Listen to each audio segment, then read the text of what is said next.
All right, we're live. How you guys doing? Good. Good. Awesome. All right. So for people who are listening to this and not watching the live version, or not the live version, but the video version, I am here with 5 people who I like very much. Christopher Spigner, Stephen Hello. Ferguson, Jono Bullington, Nick Stram, and Samantha Hirsch. And the reason why everybody's on this call, and I'll give them a moment to introduce themselves to you as well.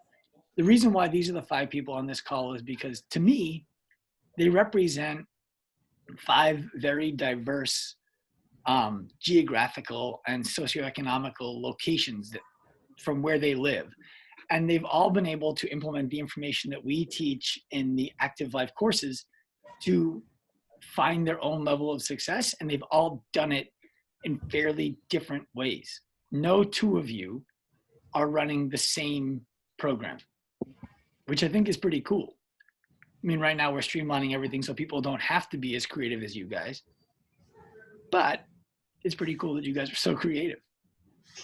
And we'll get into on this show, and before long, the idea that I know that Samantha went through this. I know that Chris, you went through this. The idea that a lot of what we've evolved to do as a company came from suggestions of people like you guys after going through some of our education and saying, hey, I don't know what's next. So we built what was next. And I think it'll be very cool to go through all that kind of stuff with you too. Cool? Thanks. Yeah, my pleasure. So what I'd like to do is, I know you guys just met each other prior to starting the recording. I would love to have you guys introduce yourselves to our audience. So let's start with Samantha, because chivalry is not dead. Samantha, would you tell the Active Life audience a little bit about yourself? I'm Sam Hirsch. I have my CFL2. I'm in northern New Jersey, about 15, 20 miles outside of New York City at CrossFit Soar. I went to the Active Life assessment workshop in 2017. It might have been like the second one you guys ever did. Definitely wasn't the first because I couldn't get into it. But I went to that workshop and I was coaching classes, doing 0 personal training aside from, the foundations program for new members. And after I went to the workshop, I kind of didn't really do anything with it. I saw online about the immersion program, and I've taken that, and basically my business has, I don't know what the number is, 14 times itself, I guess. 14x? Yeah. In 4 months? 4 months, yep. Not bad. Yeah. So I work full-time in a school, and I'm not going to be able to do that anymore. And there's no point in doing it anymore because I'm making more money doing this. Right. And I mean, look, a lot of people listening to this might be like, wait a minute, you work full-time in a school and there's no point in doing this. What do you mean by that? Like, why would you leave a teaching job to do this? And I think that what people don't necessarily realize about teachers is that while their job might be stable and that they're not going to get fired, the amount of time that they're allowed to work is not stable. My sister was working what they call 0.8, and now she's down to a 0.3 next year, which basically means that her job was cut in half. Right. Pay in half, benefits. Yeah, it's not stable anymore. While you're working, your pay is stable, but that doesn't mean you'll be rehired. But I'm making more working less doing the Active Life type things that I'm doing than I am at school monthly. Mm-hmm. And we'll get into the specifics of that. Nick, why don't you say hello to the group? Nick Stram. Hello. My name is Nick Stram. I was from Minnesota. I've been coaching about 8 years. And I spent the first 5-ish doing one-on-one stuff, like personal training, lots and lots of personal training. So I had a background in that. And then I kind of got into more of the group side of things, started working in more of a CrossFit gym. And I liked a lot of what was going on, but I also saw a lot of missing pieces. And so I went and opened my own gym, and I didn't really have a direction or know what I was doing. I just knew that I liked a lot of the pieces from personal training and on one-on-one, and that was necessary for a lot of people, whether people like to admit it or not.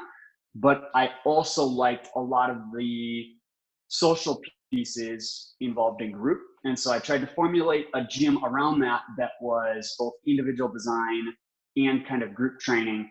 And it was like probably 16 months into that was like really a rough start of just trying to like formulate what direction I was going with it and have a vision for it, because I didn't really know who else was doing that. I mean, I knew other gyms that did just individual design, but not both. And so I didn't really have a good direction. And then I was at a workshop that Sean was at, and we got to chatting. And I did the mentorship program with Sean. And after that, it was like a 5-month period that I just had a lot more clarity in the direction I wanted to go.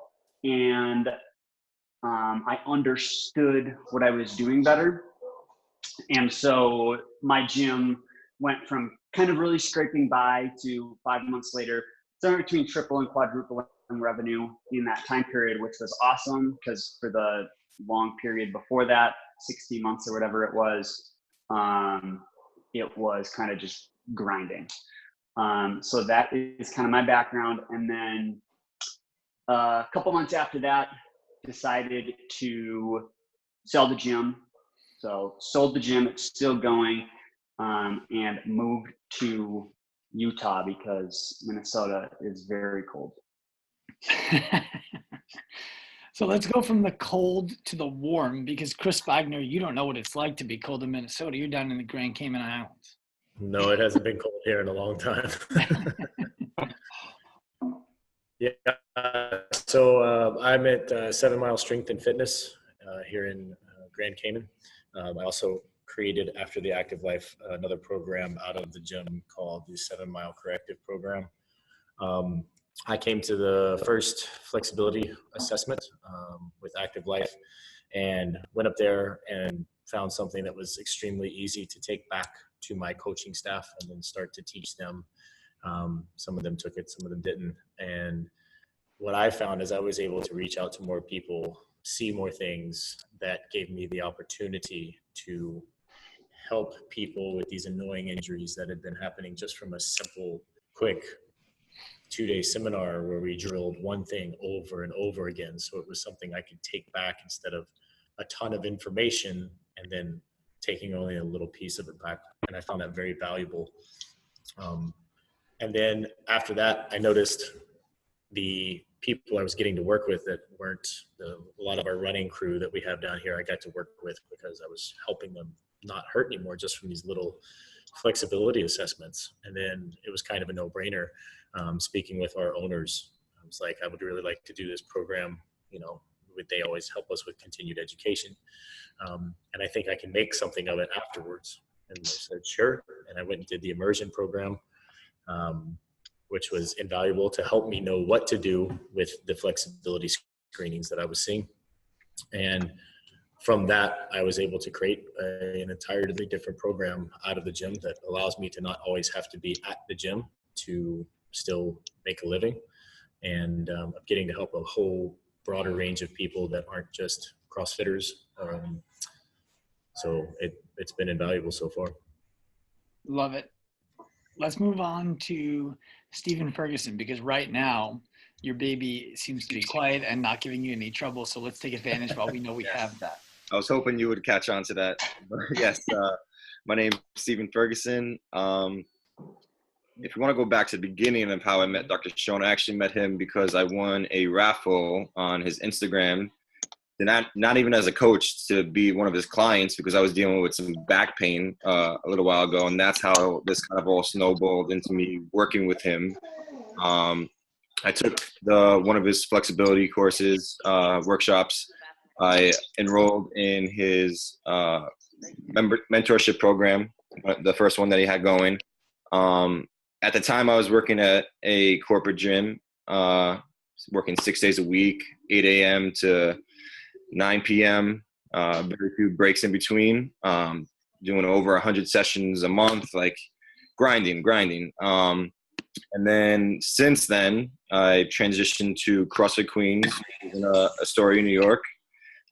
Started building out a personal training program there where we brought over 2 other trainers that I worked with for the past 5 years at the gym I used to work at. So now we have 3 trainers there. Everyone's making more money. Everyone's working a little less. Because for us, it wasn't even about making more money at the time. Yes, making more money is kind of like a side effect, but it was more about being able to work less while making more money or the same amount of money, because we were doing fine. We were making enough money. We were just working too much. We were running ourselves into the ground. So I made the transition over, started the program, started building up some clientele, and then brought them over. They brought their clients over, and now we're actually looking on to bring on a few more trainers because that's how well it's going there. So there's a lesson there for everybody that I want to kind of shed some light on. And when Steven entered the contest, we were trying to gain exposure for our clinic. You know, it was like, let's get people into the clinic. So a bunch of people entered this contest by, you know, tagging and whatever they had to do on Instagram. Of course, I'm looking at who entered the contest and making a decision about who I think we're going to be able to help the most and who's going to be the most beneficial person to be in our clinic. We chose Steven. And now here we are, 3.5, 4 years later, whatever it is, on a podcast, talking about how much success he's had in business, which started with an Instagram post responding to a contest. Yeah. I just think that's pretty cool. Yeah, it's pretty cool. And I also remember, we'll get into this in a minute, but the phone call that we had where you were like, I'm gonna have to borrow the money to do this course, and said, you should borrow the money to do this course then. Absolutely. So Jonah, let's hear from you, and then we'll get into the questions I have prepared for you guys. Awesome. I'm John Bullington. So really my first exposure to Active Life was as a client, not as a one-on-one client, but I had been having a lot of shoulder pain from just competing in CrossFit, nothing at a crazy high level, but, you know, just kind of the person who would compete in a lot of, maybe too many competitions. So I was having shoulder pain, did Bulletproof shoulders, saw kind of the structure of that, and it really worked for me.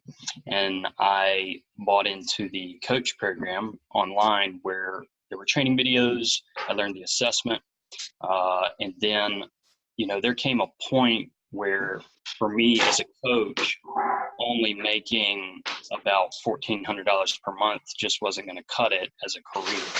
And so I really had to get, you know, into some kind of training with someone who would teach me how to like level up this whole, you know, fitness, you know, side thing that I had.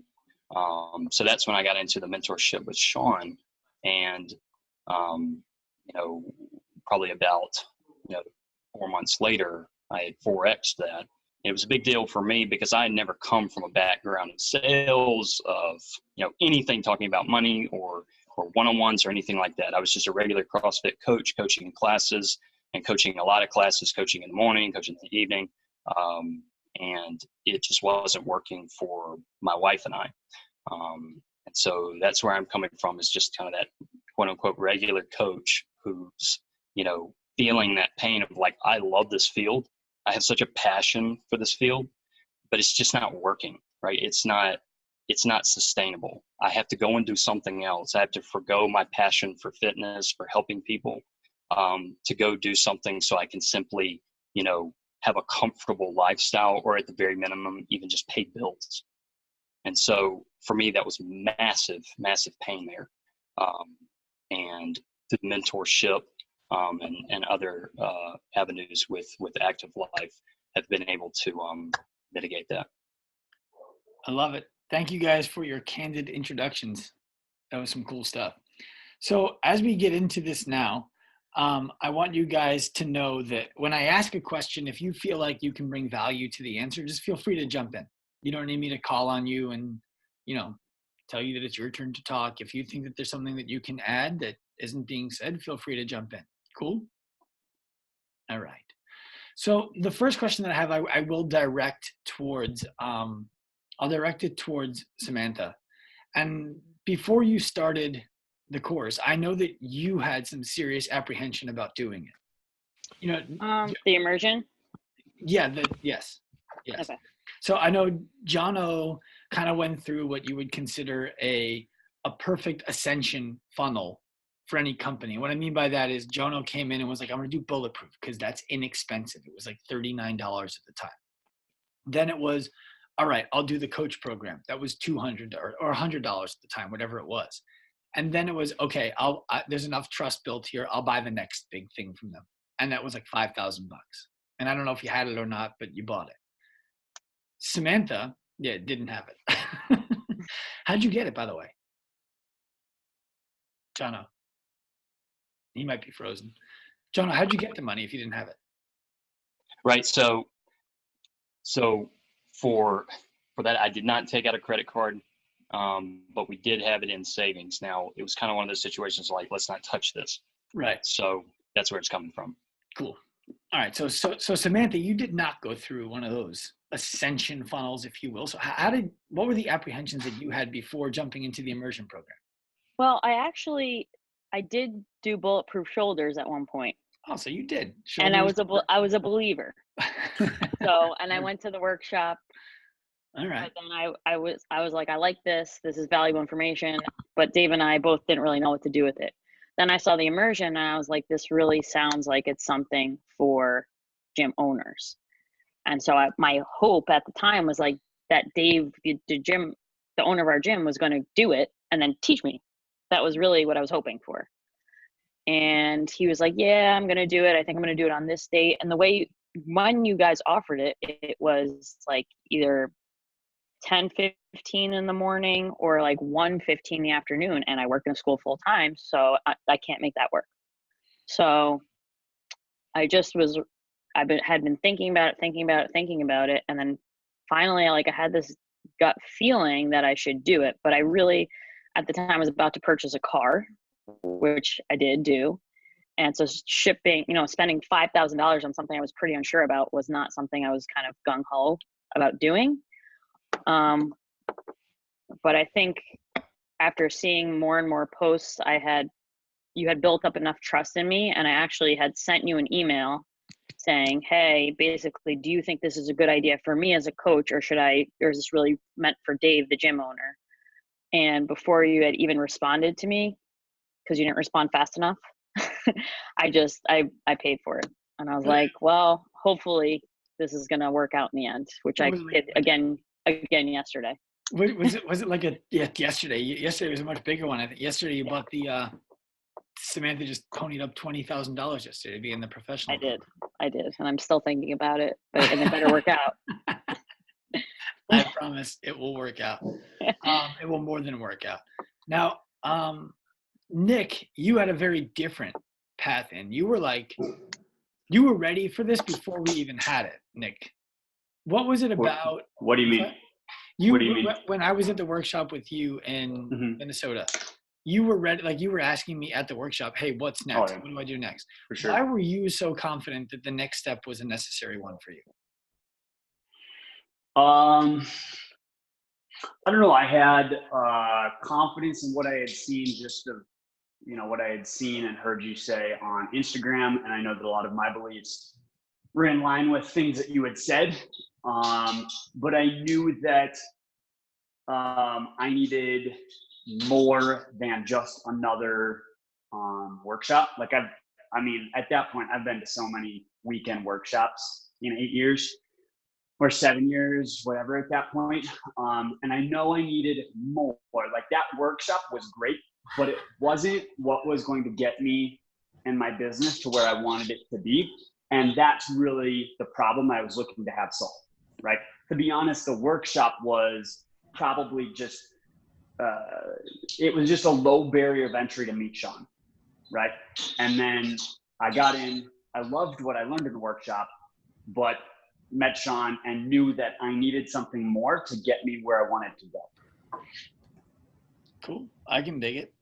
And then now, Steven, I know that you, for example, have to take out a loan to do the first course. So how did you get over the hump of, this is scary, this is going to be expensive, I'm going to do it anyway? Like what made you decide, yeah, okay, we'll do it? Well, there's two things. The first thing was the fact that I think you spent like 45 minutes on the phone call with me, kind of walking me through and kind of reassuring me that the $5,000 will be worth it. Second thing is my support system at home. My wife, my parents, who actually gave me the loan. They're like, listen, if this is your career, this is what you're looking to do, and you really believe in this guy, Dr. Sean, who they Googled you up and tried finding everything about you as they gave me the money. They said, and then of course we're gonna spot you the money if you need it. Awesome. And so the 45-minute phone call, this is for anybody out there who's looking to help people in their gym, right? This is coaches, gym owners, things like that. That was a 45-minute, technically a sales call. Yeah. Right. But the intention of the call from my end wasn't to be like, close Stephen Ferguson at all costs. It was to find out if you were right for it, and then to have a conversation with you about why I thought you were or why I thought you weren't when it was over. Is that how it felt for you? Yeah, obviously I knew it was a sales call, and obviously I know that was the point of it, but I never got the feeling of being pressured, like I had to do this. Like I really felt, and we've known each other for a while before that actually happened. So I felt comfortable with the conversation we were having. We were talking about my personal life and like where I was and where I wanted to be, and the connection of how this mentorship program would kind of take me to the next step. Because like we talked about earlier, I wanted to start a family, and middle of that mentorship program, my wife got pregnant. So it all kind of worked out like perfect timing, where I took that big step before the big step in my life, my personal life, happened. Yeah. And that the point I want people to understand there is that I knew when we were talking that I felt like you needed this, that this is going to be a beneficial course for you. And I was very comfortable pushing you to do it because I thought that it was a valuable and necessary step for you to take. So when people are out there looking to get clients to work with them personally, it's imperative that they push people appropriately, that they give people the opportunity to buy.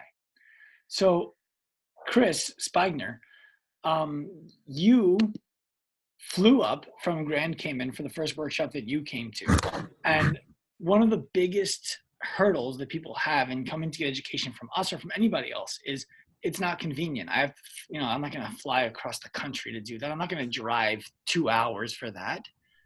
What made you decide, I'm going to get in a plane and fly up from Grand Cayman to New York? To be honest with you, just the trust that was built through your social media, to be honest with you. We sit there and we see the videos and we see how you're helping people and different types of people. It builds a connection after a while. If somebody, like Nick said, like you say things and speak in the way I do, or I want to speak with clients. And I was like, hell, I've got an opportunity to do this.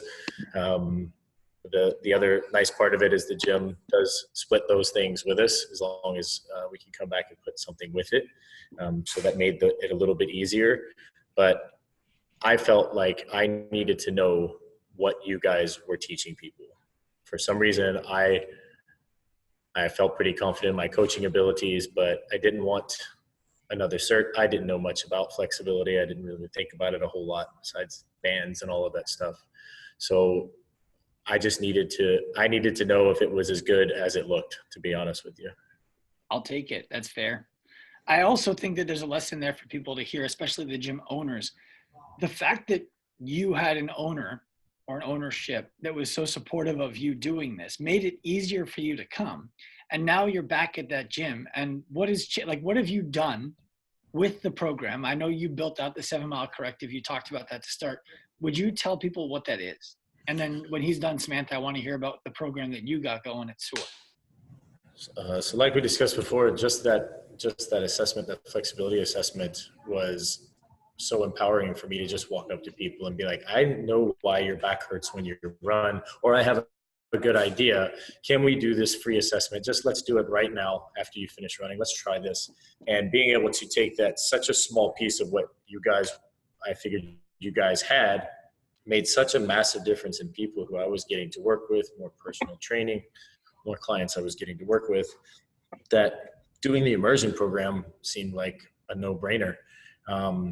After doing that, I thought I had an idea where on our island, and maybe where everybody else is too, there's a big gap between, you know, I've had surgery, or I have an injury and I'm going to my chiropractor or my physiotherapist and it's not working. Or my doctor told me to stop doing what I hurt myself doing, which for most of us isn't going to happen, or if we're still going to be active. And so there was this gap between those people and the coaches. And what I thought I could do is there are there's a few physiotherapists and a few chiropractors on this island that I had worked with personally before. And every once in a while we'd refer clients because we spoke the same language.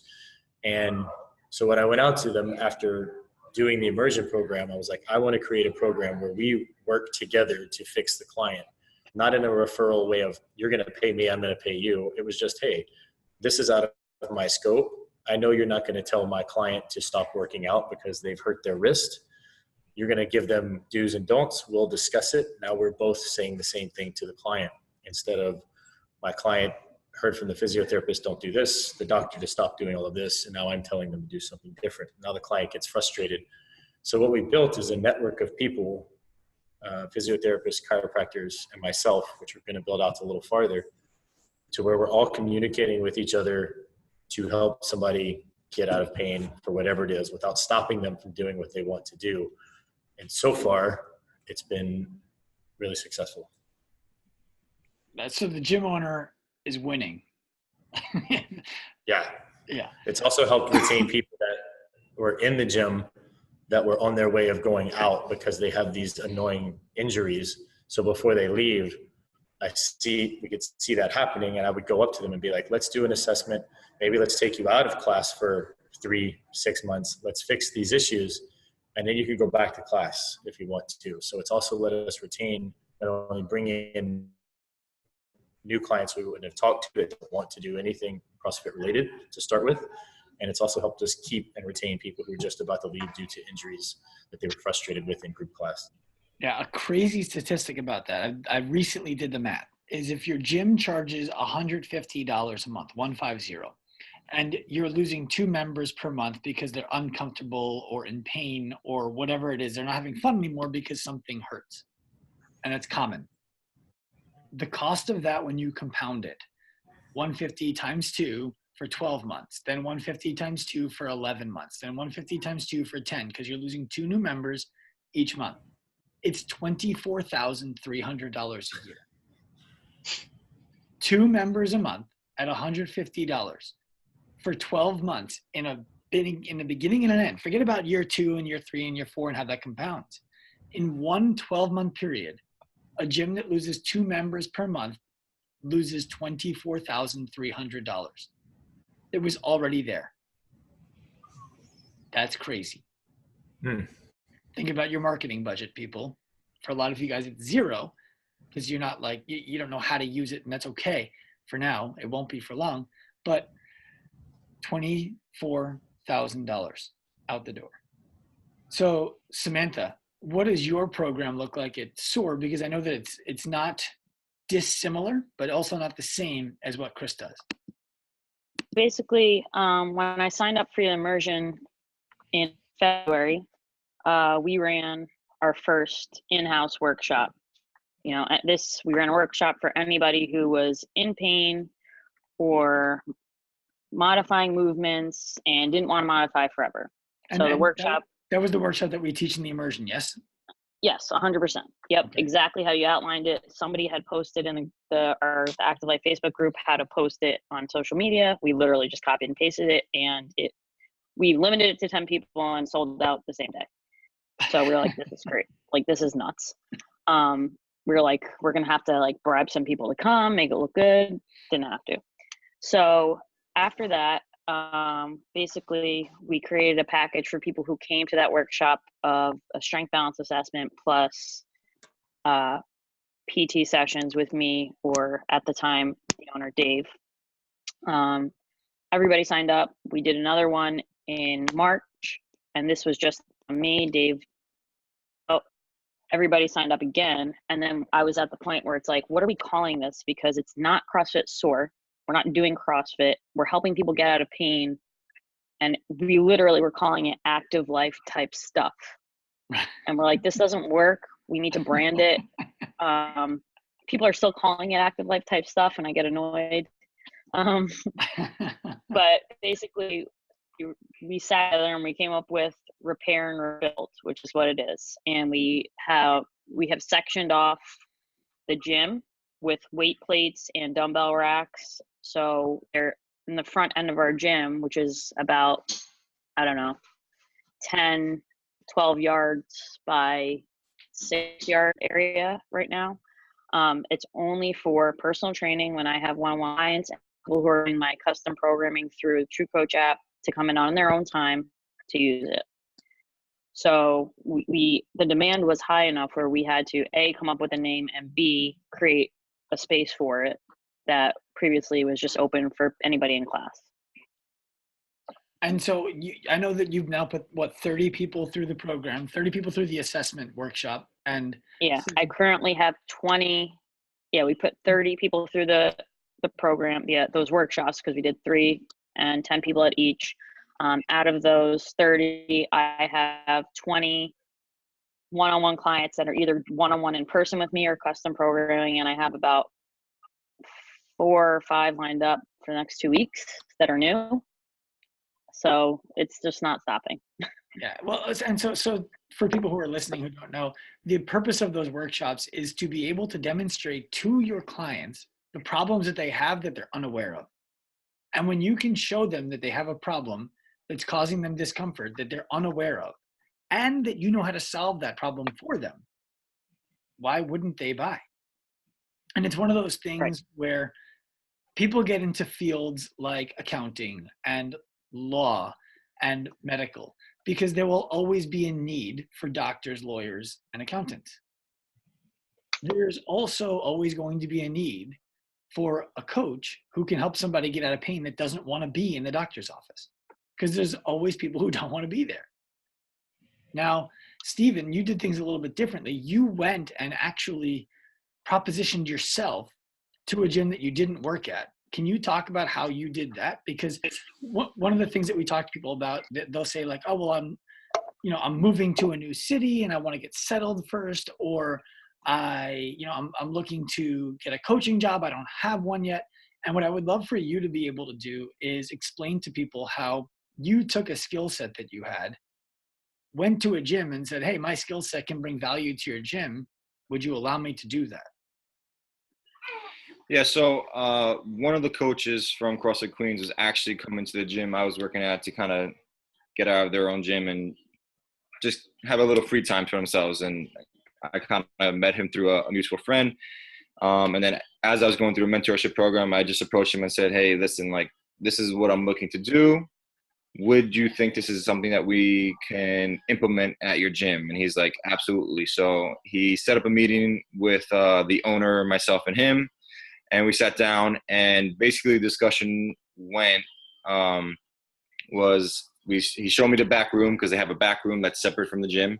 And he said, what would you be doing here? And then I just sat down and said, this is what I do. I can help people. I've been doing it for the past 5 years. I can help them meet their specific goals, help them get out of pain with these simple, 6 assessments, and just get them back into your class and have better retention for your members. So what we implemented now is every member who comes into CrossFit Queens has to go through an assessment and has to do 1 month of personal training. I love it. So I want you to actually go a little bit deeper there, because I think that people listening to this need to know, what did you physically say that wasn't, hey, you guys are doing a shitty job and I can make it better, so let me do that? Because I think that that's what people picture when they go in to talk to gyms. In fact, I talked to a guy recently who's in the immersion program now, who we gave the same kind of advice I gave to you. Go approach a gym who has the clientele who could use the one-on-one training culture. It doesn't have it. I didn't nuance that conversation for him. And English is not his first language. And he doesn't live in the US. He lives in Singapore. And he walked into the most established gym in the country and said, hey, people are getting hurt here. I can help you. And they were like, get the fuck out. So I had a phone call with him and I explained how to fix that. But I would love for you to tell people kind of how you got your foot in that door. Yeah, so I definitely didn't take that approach. The gym that I went to is Crossfit Queens, and they have pretty well-established coaches / athletes that have been to regionals and games and things like that. And they definitely have built up a good reputation in the past few years. A few years back, a lot of their members were actually coming to New York Sports Club because they weren't happy with what was going on. And at the time I transitioned to they were actually getting a better reputation. So I didn't actually have to take the route of this is what you guys need help with. I just went with the route of this is what I can add to what you guys are already doing so that you can continue to grow and build this good reputation that you guys have. Perfect. I love it. Thank you. And Nick Stram, from a business owner perspective, you're the only person in this group who is a gym owner. How would you want somebody to come to you and offer the opportunity to do this kind of service at your gym?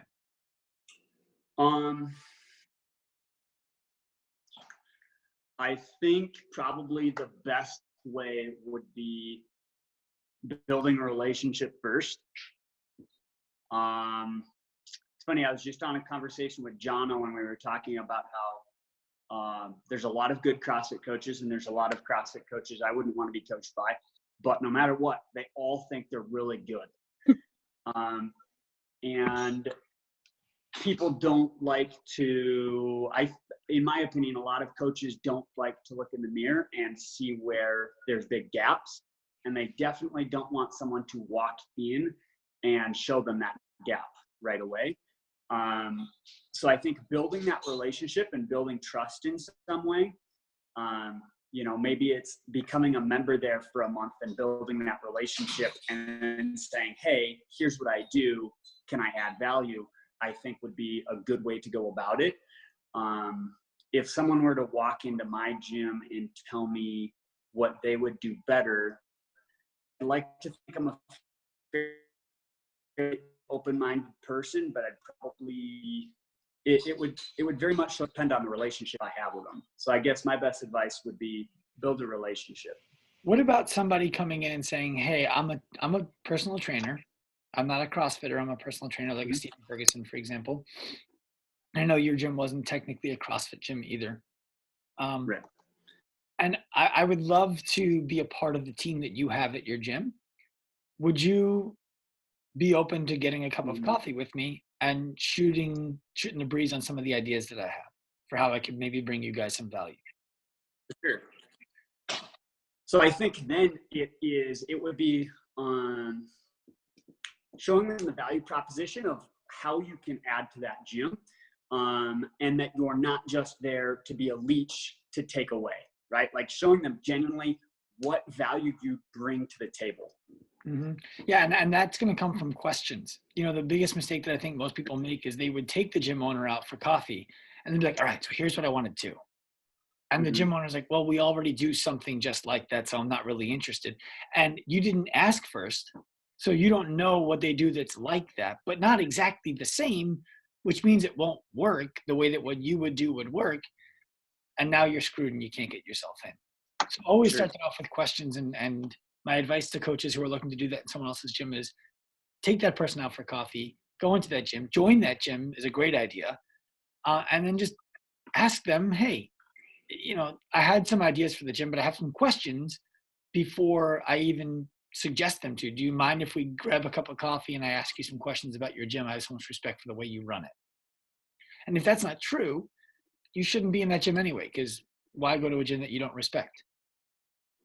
And now, Chris, I know that it wasn't that difficult for you to convince your owner, the gym owner, not your personal owner, as far as I know, to chip in and have you do this. How would you recommend that a coach who's in a gym that doesn't exactly have the same culture that you guys have at 7 Mile Corrective or at 7 Mile Strength and Fitness, how would they tell their owner how important this is and why they should do it? I kind of like the approach that you just talked about as well, and being able to go ask the owner, okay, what are our issues with retention? Is it because we're not reaching out and talking to people? Is it because people are getting hurt? What are our issues with retention? And then I already had this idea kind of in place. So before, as we were talking about the immersion program, I was like, this is what I want to do, because this is the step that I think I need to get to here. Here's how it's going to benefit the gym. That made it a much easier conversation than me just walking up and saying, hey, do you want to split this money with me so I can go learn more? That conversation made it much easier. Hey, this is where we're losing a few people. This is what's happening. Here's my plan after I go and take the immersion program that's going to benefit myself, the members, and you, the owner. Would you like to be a part of it? Well, and so what's funny is you keep on going back to the retention thing, and that's how this whole thing started. You know, our immediate idea for this was gyms are losing people because they're hurt and they don't know. You know, there's an adage I like to say that if you interviewed 100 CrossFit gym owners, or if you were in an auditorium with 100 CrossFit gym owners, I'm only using CrossFit because most people know CrossFit who listen to our content. This could be any gym, commercial gym, personal training. It could be a Orange Theory, right? It doesn't matter, an F45. If you put 100 of those business owners or coaches in a room and said, people get hurt doing what you guys coach people to do, every single person in that room would say, 100% that's correct. 100 people in that room would also say, just not where I do it. Our thought was, let's build an assessment so that we can make it easy for coaches to figure out how to do this.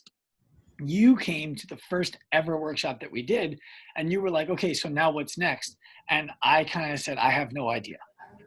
It was like, yeah, we've got these, here's how you have bad ankles, or you don't have bad ankles. You don't have full flexion of your ankles. I can show you this. And then I was like, okay, cool. Like I have some knowledge, but what the fuck do I do with it now? It was like that. I forget the commercial for who does it, but they're like, oh, someone's robbing the bank, but I'm just a security monitor. Exactly. That's how Dave and I kind of were. We were like, it's deadlifting day, feet together, knees locked out. See if you can touch the floor. You can't? Well, you're never pulling from the ground again. Right. Yeah. So the cool thing for me is that you guys, the two of you, were actually a good driving force to create follow-up programs that we built to make sure that other people could do this stuff. So I appreciate you guys pushing us on that. And to keep on going down that path, I remember Chris calling you and saying, I want to teach people how to communicate and sell this to their members. What do you think? Like, is it a good idea for us to teach people how to make money with this? And you were like, I don't know. I feel like there's people doing that. And, you know, it's not what I come to you guys for. It's not where the expertise that I know you guys to have is. And I agreed with you that we didn't have that expertise demonstrated to the public yet. I also felt like we needed to do it. So we spent like the next year building credibility around doing that before we started telling people we can teach them how to make money using these techniques. Mm. Now, Jono, you are probably the person in this group who I would say has the most clear and evident obstacles to this being successful, because anybody who lives where you coach would say that there's no market for one-on-one training at that price here. Right? I mean, you were at a sales workshop with me in Charlotte, and everybody there was listening to the things that I was saying about building out a one-on-one training program and nodding their heads and smiling. And there were like some giggles going back and forth. And all of that was about, yeah, but you don't understand. You're a New Yorker. That shit doesn't work here. And then I was like, Jono, would you tell them your story, please? And everybody's assholes puckered. It was like, I mean, it was silence. Jaws were wide open, butts were tight, and everyone was listening. So would you tell them, the audience now, a little bit of like the obstacle of, we don't make millions of dollars here. Like, I don't know how you expect me to spend that. How did you overcome that? Yeah, so it's totally true. You know, So the place that I'm at is in Greenwood, South Carolina. And if you don't know where that is, then you're with the other 99% of everybody in the world. So, and a small town with a median household income of $27,000. That's household. That's not individual. Yes. I mean, that's not each person in the house. That's household. Yes. So think about that for a few seconds, and then take, the fact that we never did have a one-on-one culture. We modeled the group class, and rather we sold the group class as, look, you're with the trainer. It's essentially like being with one-on-one with a coach. You get your programming and you get your community. And so, probably about 4 years of that going on, implementing that one-on-one culture was not easy, especially at the price point that it needed to be at. And so it was a massive obstacle for me personally, because I had never really had any sales training. But also the market was very specific.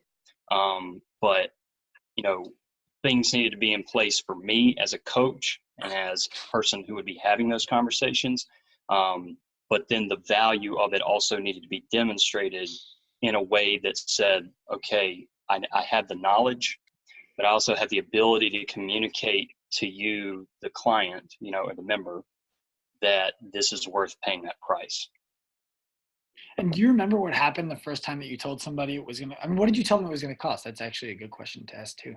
Right. So, when I first started doing it, the prices were a lot lower. But I think I started. Idea. Yeah, exactly. Yeah, for me, it was, I started with 12. I think it was 12 sessions. Was like my top, my top offer or whatever. Which I needed that, right, for me. But the 12 was, gosh, I mean, I'm really trying to think back, for an hour session. So for hour sessions, 12-hour sessions, it was probably, I don't know, it was like $1,000 or something. I'm really trying to think of the number, but I don't know what it is, but it's very underpriced. Either way, so you're talking about 4% of somebody's household income for 12. Right. Yeah. And so it was a very awkward conversation. One, because I had never been having those conversations up until that point. But two, I mean, the median household income is $27,000. Like, here, go ahead and give me, a lot of that. And I want you to do it over and over again too, by the way. So. Right. So now what's your biggest package? Right. So we do 24 package sessions. We also do 6 months. So we do have a 6-month package, and that's priced at a little under $4,000. And so it depends on how many they're doing a week, how many sessions they're doing a week. But yes, we have them up to 4,000, and that's just for the one-on-ones. So if they are doing group classes or whatever else, it's on top of that as well. And what's your split with the gym, just curiously? Right. So as of now, we do a 70-30, and on some things, depending on who acquires the. Hold on, wait. Before you get there, who's the 70? Me. Okay. So the gym is making 30% on that. Has your gym owner ever been like, we got to change this, I'm not happy with the way this is going? Right. We have had that conversation. And, for us, it's been seeing and trying to communicate with one another. Let's, make this pie bigger instead of splitting this pie and trying to divvy out and be like a couple of hyenas trying to just get at this, whole one-on-one thing. So what's the plan going forward on that? Right. So we've upped the prices so that for me as a coach, I can still be making what I need to make per session, and that the owner feels fairly treated.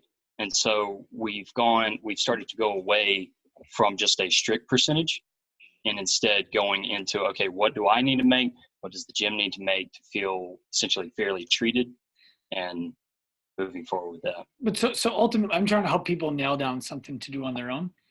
Ultimately, there's a number that you want to get per session, right? For yourself. Yes. What is that? So it's $60.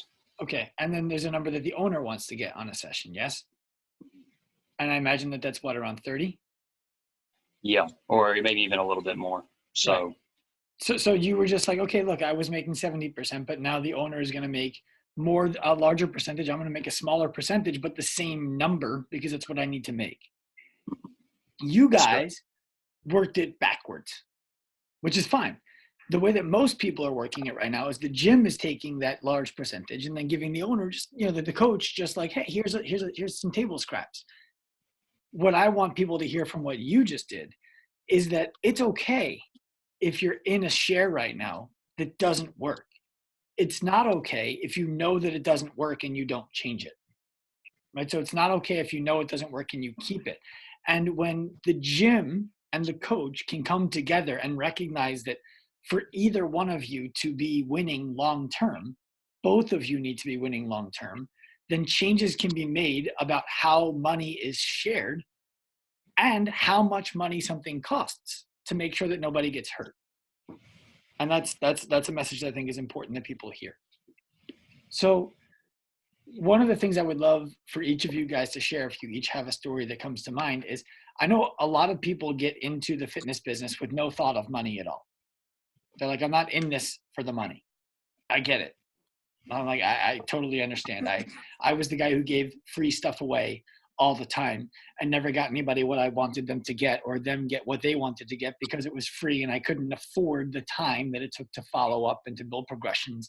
I was already working 17-hour days. So, and they weren't getting the results and I wasn't making any money and nobody was happy. So we've already talked about money enough, I think. I mean, we talked about Samantha 14xing her income. We talked about Steven making a little bit more money in a lot less time. Jono 4xing, Spagner, I think, what do you 4x yourself? And Nick 4x his gym and then sold it. So we know that this can make money. What I would love to hear about now is if each of you guys have kind of like a story in your head about a client who this kind of information helped you help in a way that previously you wouldn't have been able to, so that people listening who have a hard time thinking about the money can think about the impact that they can have. Does anybody want to go first? I'll jump in, I guess. Hit them with it. All right. So it was actually when I first transitioned to CrossFit Queens, a member approached me and said that she's been dealing with some back issues. And she would go on and off doing classes, not doing classes, not really sure what to do. So she approached me because I was the only trainer there. All the other coaches doing group classes. And we started working together. We did the assessments, realized her ankles are putting her in bad position for when she does like squats and things, which is really stressing out her back, things like that. We've been working together probably the whole time now, just about a year, a little bit over a year. She's back squat snatching, hitting PRs, no back pain. We've been working with her core a little bit too because we realized that's a weak point for her because she just needs to strengthen her core a little bit more. So we're addressing that issue now as well. But she couldn't be happier. I mean, she's doing things that she didn't think she'd be able to do. And part of the conversation that we had to have was that she can't do the things that she wants to do right now, but she will be able to do them if she like trusts the process. As cliche as that sounds, trust the process. And now she's doing the things that she didn't think she'd be able to do pain-free. So I think it's awesome to see that happen as like one of the first people to actually approach me when I took this venture to start. That's very cool. I appreciate you sharing that. Who else has a story? I'll jump in. I'll go. Go ahead. Chris, you froze for a moment there, so Jonah took the opportunity. Go for it. All right, so we had a lady come in who was actually referred to us by the chiropractor that I see here in Greenwood. The chiropractor and I have a pretty good relationship in just, as just, professionals. And so he referred this woman to us because he thought that I could help. So one, that's pretty cool. But she had severe sciatic pain. So her job required her to drive long distances. So probably about, twice a week she would have to make probably about a 4 to 5 hour drive. you know, there and back. So a lot of sciatic pain, waking her up at night, you know, trouble sleeping and everything like that. And for anybody who's had sciatic pain, you know that it's just a terrible experience. So, but when she came in, we did somewhat of our foundations intro. Of course, it was preceded by the assessment, and we found, you know, some varying issues with her, but she was not fit for the group classes, and it was kind of a hard conversation to have with her and saying like, okay, look, you come in to, you know, essentially, you know, be a part of a community, but you have this sciatic pain that you've been referred to us because of, you know, the other chiropractor. And so we had to have that conversation of, look, this is what you need. You need to do 24 sessions, and we need an hour because you have a host of issues. And so she paid it. We got her going. 2 weeks later, she was out of sciatic pain. And so, yes, 2 weeks. And so was she like, hey, what are we going to do with the other 18 sessions? Exactly. And it was like, she was like, yeah, sciatic pain's not hurting anymore. So cool. I was like, all right, well, what else do you want to do? But, you know, there was other stuff to work on, of course. But was she but angry? By the way, I'm curious. Was she angry that you bought? No, she was absolutely thrilled, because, you know, it was just like it was this very gradual and yet quick, for her at least. It was this quick, you know, process of, okay, wow, these things we've been doing have been working for me, and now I don't wake up in the middle of the night hurting and having this crazy burning sensation down my leg when I sit in a car or even when I just sleep. And so it was like, well, that's gone. How do you feel now? And it was awesome. You know, it was awesome to experience that as a coach, like being there with that person and her showing up one day and be like, guess what? I don't have any pain anymore. And being like, oh, really? You know, I mean, like, you know that you're doing the right thing, and yet you always kind of doubt yourself as a coach, being like, well, what if this doesn't work? You know, and there's part of that having confidence in yourself and your knowledge, but there's also always that thing, at least for me, in the back of my head saying like, you know, you really better solve this problem because this person just paid you thousands of dollars to do it.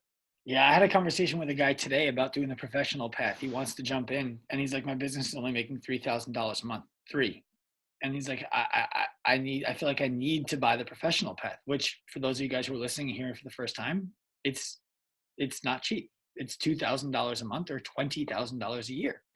And he's like, I feel like I need to do it. I don't know. What do you think? And I'm like, well, look, let me give it to you this way.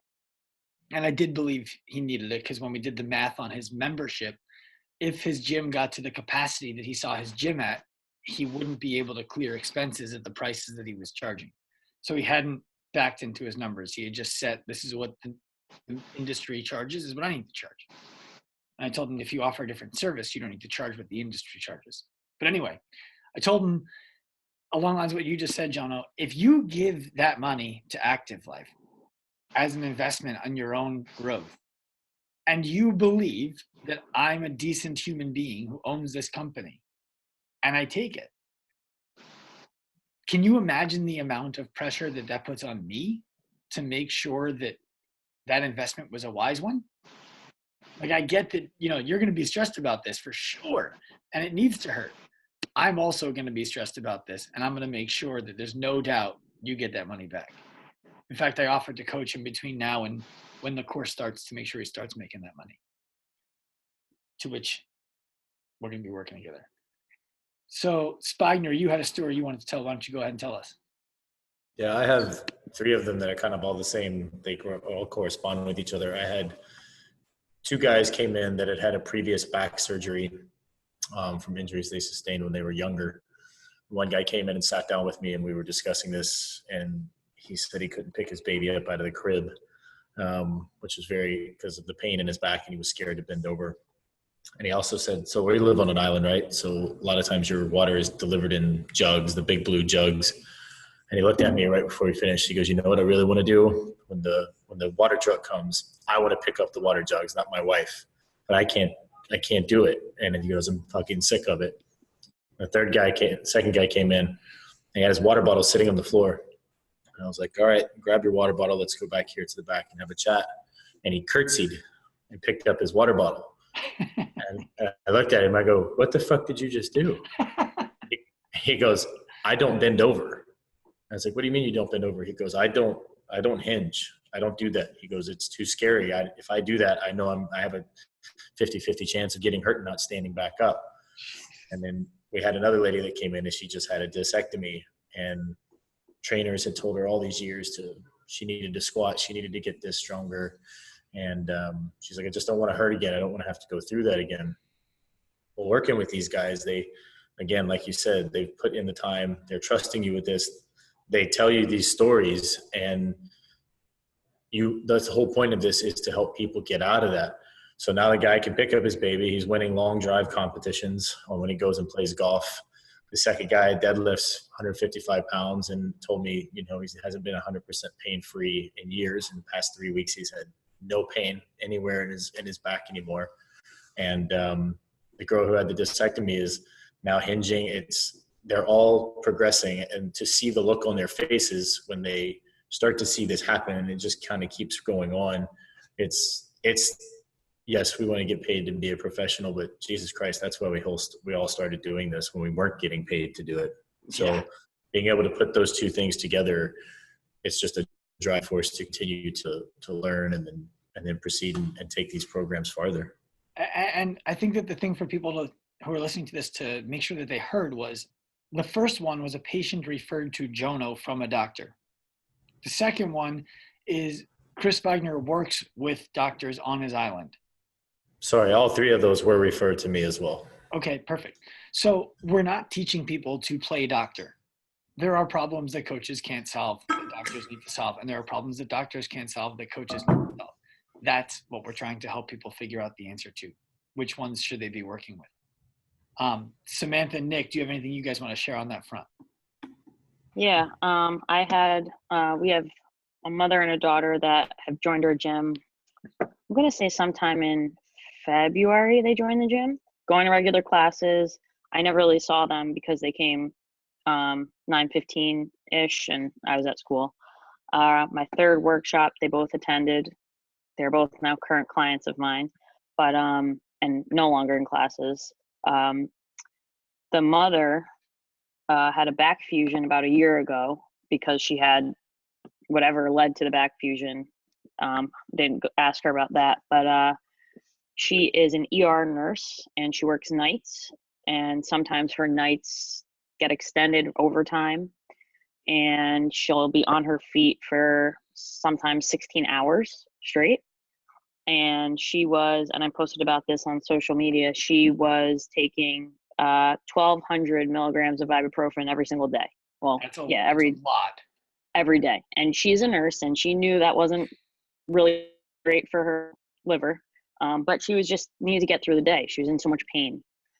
We started working together in the beginning of May, and our session like 2 weeks ago, she was like, I have been taking a lot less ibuprofen. I'm like, what's a lot less? Like, what were you taking before? We didn't even talk about this. I was taking about, 3 pills 4 times a day. And I'm like, that's a lot.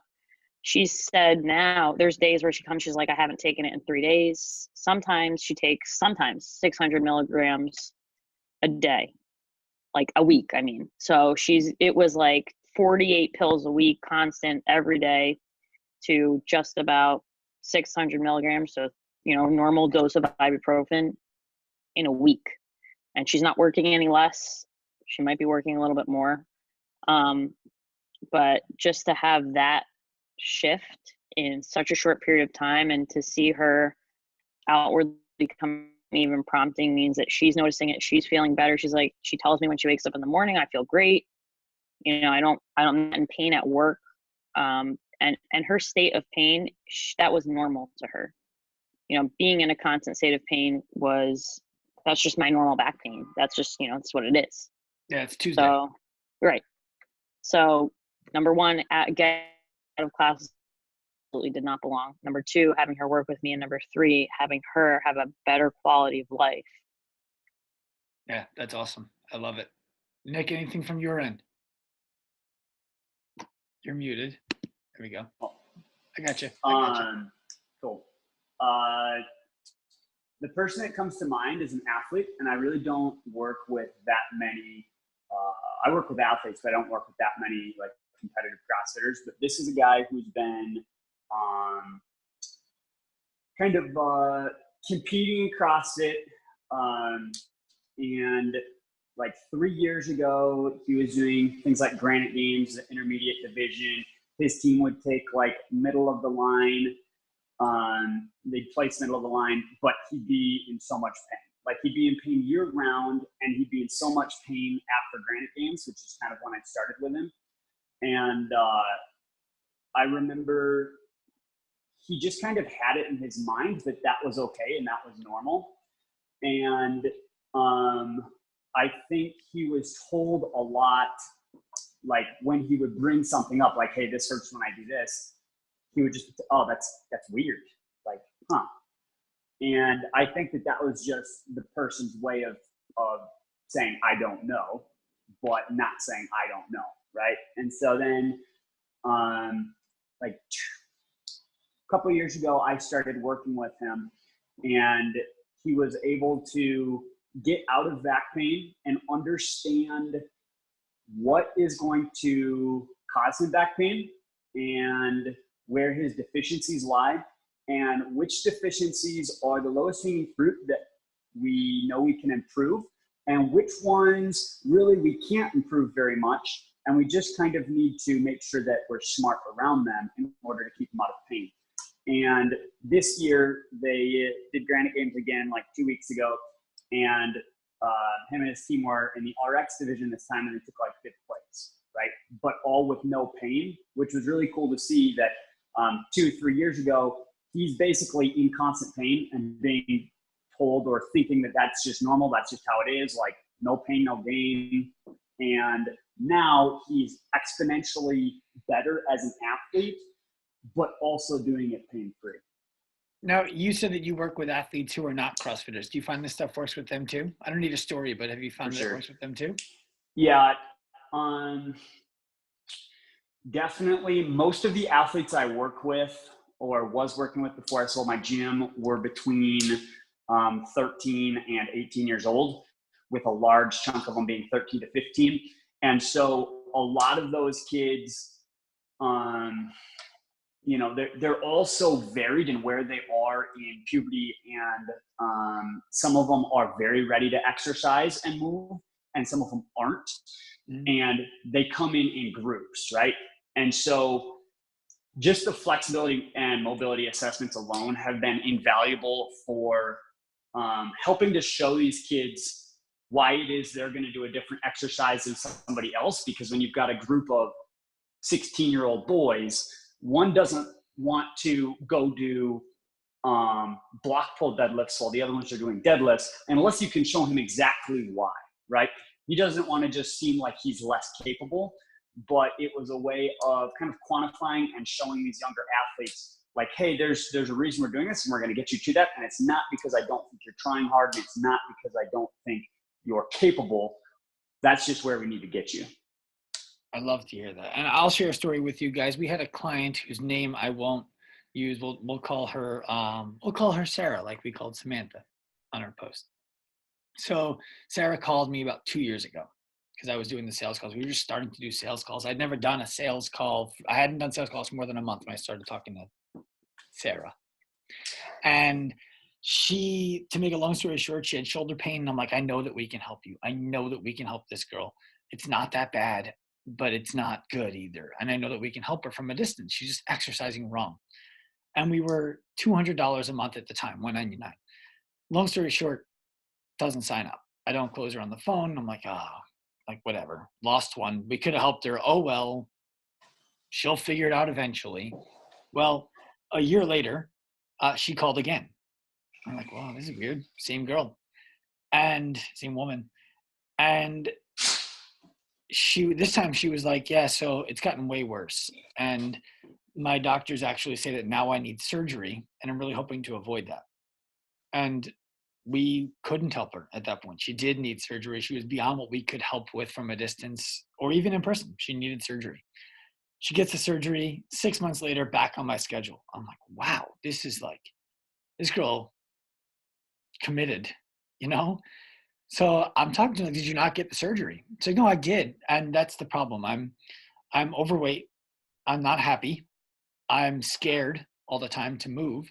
I'm in pain all the time. And they want to do surgery again. They don't think they finished the job.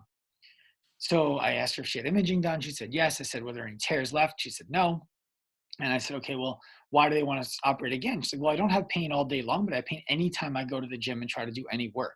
So I'm facing either not going to the gym and working out or being active or getting surgery. I was like, wait, so let me get this straight. You can do things around the house. You can sleep at night. You can do all that stuff with no pain. It's just lifting weights and being really active that causes you pain. Yes. I said, okay, I think we can help you. I'm not sure, but I think we can. And the worst case scenario is that you would end up needing surgery again. Are you down with taking that chance? She's like, yeah, definitely. Let's do it. $199. I'm ready. I was like, actually, our price went up. It's $279 now. And because I know you, because I know how, unsure of all this you are and how kind of nervous about it all you are, I need you to buy the year up front. And she was like, what? I need to talk to my husband. Like, I don't know if I can afford that. I'm like, I lost a week of sleep the last time that we talked on the phone because you didn't sign up and I found out that you ended up needing surgery and it wasn't working. I can't go through that again. I need you to sign up now. So long story short, talks to her husband a little bit while we're on the phone, signs up, buys the year up front. It's now been 7 months since we had that conversation. She's back in her gym. She's not even considering surgery at all. She's still modifying movements because she's not all the way out of the woods yet. But she's doing things like hanging from a pull-up bar and doing strict pull-ups with a band. She's pressing bars overhead without using her hips. We're not letting her do things like jerks or push presses or kipping or even burpees yet. But everything that she does is controlled and she doesn't have shoulder pain day to day. She didn't need the surgery. She's no longer upset. She's down 20 of the 40 pounds last time I spoke. Like, amazing. It's the exact reason why when I talk to somebody on the phone who I know we can help, whether it's on the business side, like you guys, or on the individual side, like fictional Sarah, who's not a fictional person, but that's her fictional name. I don't have any problem pushing them to be uncomfortable and having them buy. So I appreciate the 5 of you guys sharing some time with us today. What I would love for you to do is, instead of just saying it now, because I know when people listen to podcasts, they're not like, oh, let me stop that and re-record. Please, each of you guys shoot me all of the places where people can find you. And I will make sure to link all of that up in the show notes, on the Facebook post that we make about this, all that kind of stuff, because people need to be seeing what you guys are doing. It's awesome. Thank you, Sean. Thank you. My pleasure. That's Thank you awesome. guys. And we'll talk again soon. Deal? All right. Yep. Yes. All right. See you later. Bye.